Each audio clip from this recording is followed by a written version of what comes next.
உங்கள் வீக்கின் தலையெழுத்தையே மாற்றும் ஆன்மீக ரகசியம். வீட்டில் பூஜை செய்வது ஒரு பழக்கமல்ல, அது வாழ்க்கையை ஒழுங்குபடுத்தும் ஆன்மீக சாதனை. தினமும் வெறும் 10 நிமிடங்கள் மனம் ஒன்றி பூஜை செய்தாலே அந்த வீட்டின் சூழலும் அங்கு வாழும் மனிதர்களின் மனநிலையும் மெதுவாக மாற்றமடையத் தொடங்குகிறது.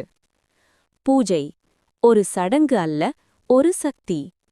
பூஜையின் போது விளக்கு, தூபம், தீர்த்தம், பிரசாதம் எல்லாம் சேரும்போது வீட்டில் உள்ள எதிர்மறை ஆற்றல்கள் நீங்கி நேர்மறை சக்திகள் இயல்பாகவே ஈர்க்கப்படுகின்றன.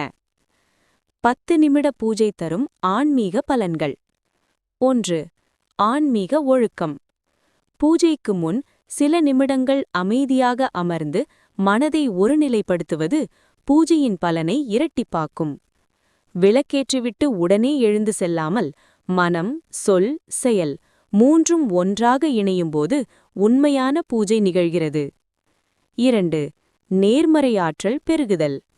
வாழ்க்கையில் ஏற்படும் குழப்பம், தடைகள், மன அழுத்தம் எல்லாம் பெரும்பாலும் எதிர்மறை ஆற்றல்களின் தாக்கம் என கூறப்படுகிறது.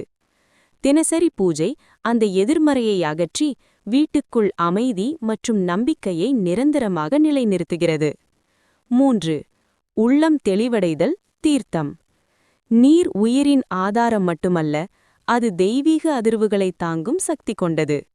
இறைவனே, இந்த தீர்த்தத்தில் எழுந்தருள்வாயாக என்று மனதார வேண்டி தீர்த்தம் வைக்கும்போது மனதில் தேங்கியிருக்கும் அசுத்தமான எண்ணங்கள் நீங்கி உள்ளம் தெளிவடைகிறது. 4. பிரசாதத்தின் மகிமை. எளிய உணவுகளை இறைவனுக்கு சமர்ப்பிக்கும்போது அவை புனிதமாக மாறுகின்றன.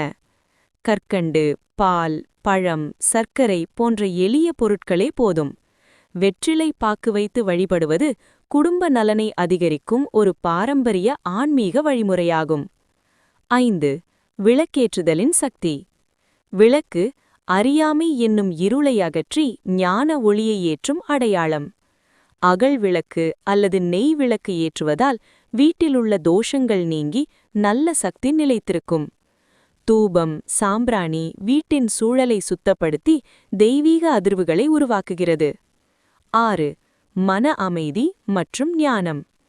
பூஜையின் போது ஒரு எளிய நாமம் போதும். ஓம் நமசிவாயா, ஓம் நமோ நாராயணா, ஓம் சக்தி. இந்த நாமங்களை மனதார உச்சரிப்பதால் மனம் அமைதியடைந்து உள்ளத்தில் ஞானம் மலரத் தொடங்கும். பூஜை முடிந்தபின் சில நிமிடங்கள் நன்றி உணர்வுடன் அமைதியாக